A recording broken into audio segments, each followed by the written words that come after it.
Bonjour Madame Pierre. Alors qu'est-ce que ça donne Voilà, avec le payeur? par rapport à ce qu'on a vu ce matin, le point que j'ai fait avec le payeur par rapport aux différentes factures qu'on a en attente de paiement. Donc voilà ce qu'il a en paiement à leur niveau.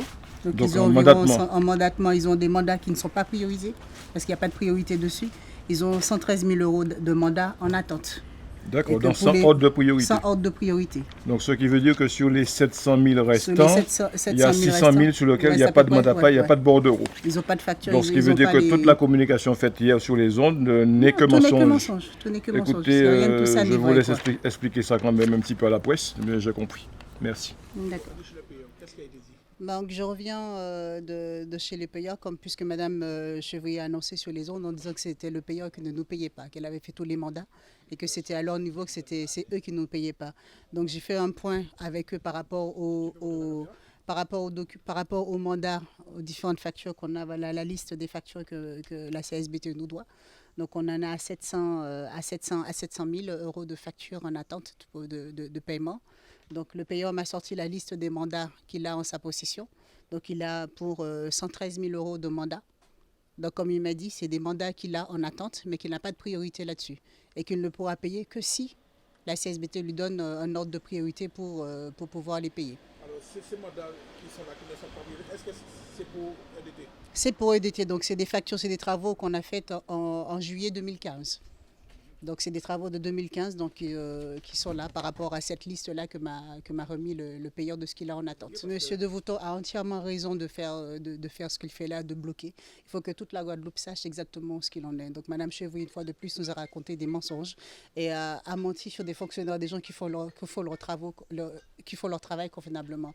Donc en disant que c'est la pairie qui ne nous paye pas. Donc quand on donne les factures et que les mandats ne sont pas faits, ne sont pas envoyés à la trésorerie, donc ils ne peuvent pas payer.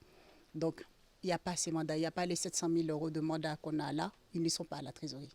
Alors vous avez vu le trésorier payeur en personne? J'ai vu monsieur Zamor, c'est le nouveau qui est entré en fonction le 2 janvier. Donc je sors à l'instant de son bureau, donc il m'a expliqué, donc il m'a dit donc lui voilà ce qu'il a en sa possession. Donc il a vérifié tous les mandats depuis le début du marché. Donc ce qu'on a, ce qui est payé ou pas payé, donc ce qui est mandaté ou pas mandaté. Donc pour l'instant il m'a dit il n'a que ça en sa possession. Donc, ils ont pris leurs responsabilités, donc c'est à Madame Chevrier de faire ce qu'elle doit faire. Et qu'elle arrête de se moquer un petit peu des gens, des Guadeloupéens ou des personnes qui travaillent. L'entreprise a des fournisseurs, on a des salaires à payer en fin de mois, donc il faut que tout le monde puisse avoir leur salaire parce qu'on est là pour défendre notre salaire. Donc c'est une entreprise, c'est la Guadeloupe qui est en danger, c'est les gens qui souffrent, qui ont des problèmes d'eau, qui n'ont pas d'eau depuis des mois à la CSB, à Capesterre et qui souffrent de cela. Par souci de transparence, donc j'ai demandé à ma collaboratrice de se rendre directement vers le payeur ce matin, mais je ne suis vraiment pas étonné puisque ce qu'elle nous dit aujourd'hui, c'est ce qu'on entend depuis plusieurs mois.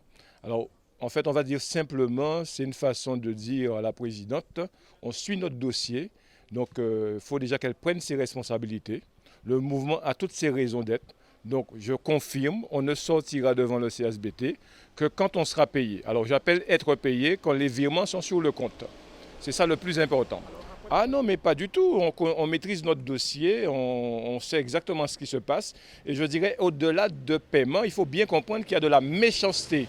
Il y a cette envie, je pense, de détruire quelque part l'entreprise EDT parce que ça gêne quelque part sous la Basse-Terre, sous la Guadeloupe. Il n'y a qu'à voir comment elle travaille et qui elle fait travailler dans notre pays. Mais je ne peux pas faire autrement. Vous savez, il y a deux choses aujourd'hui. Si je ne bouge pas, si je considère que ça doit continuer comme ça, il me reste une seule solution. C'est-à-dire licencier chez moi aujourd'hui une vingtaine ou une trentaine de salariés. Donc je me suis dit, on mène l'action parce que c'est dans l'intérêt des salariés. Vous savez, aujourd'hui, à mon âge, je suis plus proche de la retraite et fais une transmission pour mon fils. Donc travailler n'est pas forcément obligatoire pour moi. Je mène le combat pour mes ouvriers, pour l'entreprise. Et malheureusement, si on n'a pas gain de cause, mais ce qui restera à faire, c'est licencier une trentaine de personnes. Donc si c'est ce que Mme Michaud-Chevrier cherche, effectivement, peut-être qu'elle peut gagner. Mais là encore, je demande aux autorités, donc particulièrement le préfet et particulièrement les élus de la communauté. Parce qu'il faut savoir que Mme Michaud-Chevrier n'est pas seule là. nous avons quand même des élus, alors ils servent bien à quelque chose. Dans pareilles circonstances, ils devraient déjà venir sur le terrain, demander à ce qu'on se rencontre autour d'une table et faire comprendre donc à la présidente que la manière dont elle fonctionne, c'est anormal, c'est pas humain. Donc c'est de la méchanceté qu'il faut bannir. Et puis notre combat sera simplement un combat pour nous, mais je dirais un combat pour que d'autres Guadeloupéens prennent confiance en eux, continuent.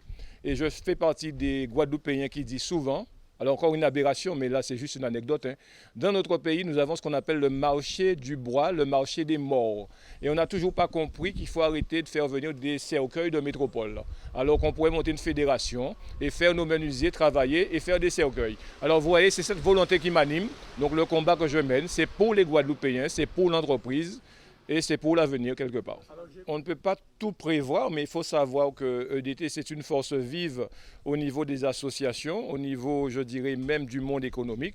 Et effectivement, casser, détruire EDT, cela risque de gêner considérablement le carnaval sur Basse-Terre. Et puis, il faut savoir que toutes les associations de la Basse-Terre, d'une manière générale, ont déjà appelé. Et s'il faut qu'ils se pointent effectivement devant le CSBT pour faire entendre raison, ils seront présents.